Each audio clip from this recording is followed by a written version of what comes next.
Pemirsa, bentrokan antar dua kelompok massa yang terjadi di sebuah apartemen di Bilangan Cengkareng, Jakarta Barat, Jumat pekan lalu menyisakan tanya. Mengapa dugaan perseteruan soal kepengurusan pengelolaan apartemen sampai berbuntut pada aksi perusakan? Bagaimana pula akhir dari drama tersebut? Damai atau justru berujung ke ranah pidana? Berikut jejak kasus bentrok berebut kelola apartemen.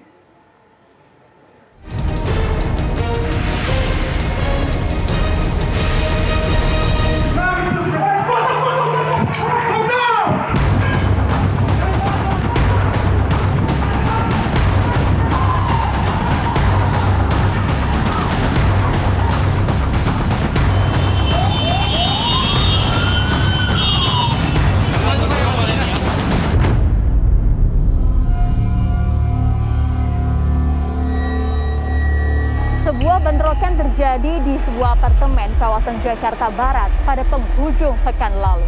Lalu muncul pertanyaan pemirsa, apa pemicunya? Diduga adalah akibat perselisihan kepengurusan penghuninya selama bertahun-tahun. Lantas, bagaimana pertikaian ini akan bergulir? Inilah jejak kasus.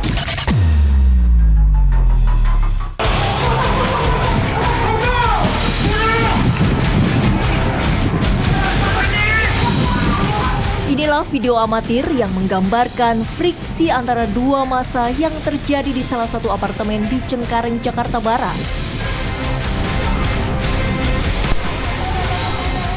Dari video rekaman warga ini, terlihat kedua kelompok saling kejar dengan membawa kayu dan batu. Belasan sepeda motor dan pos keamanan yang berada di pintu masuk hancur dirusak massa. Bentrokan baru berhenti setelah petugas kepolisian dari Polres Metro Jakarta Barat dan Brimopolda Metro Jaya tiba di lokasi.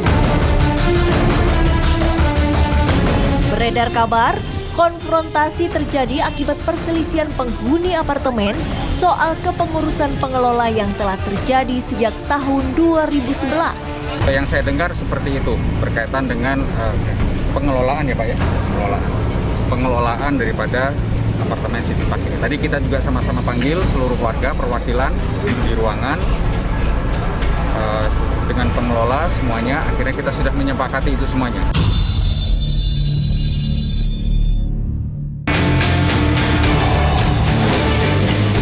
Bertempat di aula pertemuan apartemen pasca kejadian, aparat keamanan bersama Camat Cengkareng pun memfasilitasi mediasi antara perwakilan penghuni dengan pihak pengelola. Hasilnya, perwakilan penghuni dan pengelola sepakat untuk membentuk struktur kepengurusan sementara hingga nanti terbentuk pengurus baru yang dipilih secara demokratis. Berkaitan dengan permasalahan yang memicu perkelahian tersebut akan ditindaklanjuti. Kebetulan di sini ada hadir Bapak Camat. Kita tadi sudah memediasi bahwa kita menunjuk caretaker untuk kepengurusan sementara atau pengelolaan sementara dari apartemen City Park ini. Dan nanti akan secara cepat gitu ya Pak ya, akan secara cepat ditindaklanjuti untuk menentukan kepengurusan yang lebih solid. Tentunya dengan cara-cara yang demokratis.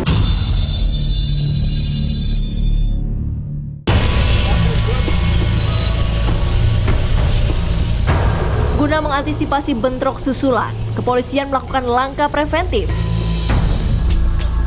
Puluhan petugas gabungan disiagakan di sekitar apartemen. Di lokasi juga tampak disiapkan sebuah kendaraan taktis. Lantas mengapa urusan soal pengelolaan apartemen bisa menyulut keributan? Siapakah dalang di balik kerusuhan yang terjadi? Tentu harus diselidiki, harus dicermati secara mendalam tentang seberapa jauh kemungkinan adanya oknum-oknum penegakan hukum itu sendiri yang kemudian terlibat dalamnya, katakanlah membina atau memelihara kelompok-kelompok vigilante. Itu harus dicermati.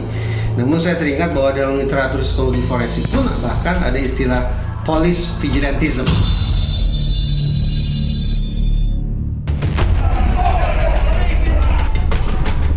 Konflik antara pengelola dan penghuni apartemen memang tak sekali dua kali terjadi. masalah penghunian dan tata kelola kerap menjadi pemicu perselisihan. Kasus-kasus terjadi itu pertama disebabkan memang regulasinya juga yang tidak komprehensif dan banyak yang multitafsir. Yang kedua adalah memang asas-asas pengelolaan itu tidak diterapkan. Seperti apa asas pengelolaan itu? Transparansi keuangan, ya, lalu equal treatment. Prinsip pengelolaan itu transparansi dan equal treatment, bahwa orang itu sama, ya, punya sama apa semua. Nah, itu yang jarang diperhatikan. Yang ketiga, bahwa juga memang harus kita akui bahwa tanda kutip ada juga oknum-oknum pemilik atau penghuni yang niat untuk mengambil alih pengelolaan. Karena apa? Karena pengelolaan ini kan duit besar. Bayangkan kalau fixed income dari service charge itu sampai 5 miliar sebulan. Ya kan? Nah, itu kan bisa jadi bancaan jadi KKN. Ini oknum, ya. Ada, saya tahu beberapa apartemen jadi oknum, rebutan pengurus untuk menjadi pengurus sehingga renovasi. Ya inilah permainan-permainan ini. Itu maksud saya faktor-faktor yang menyebabkan demikian.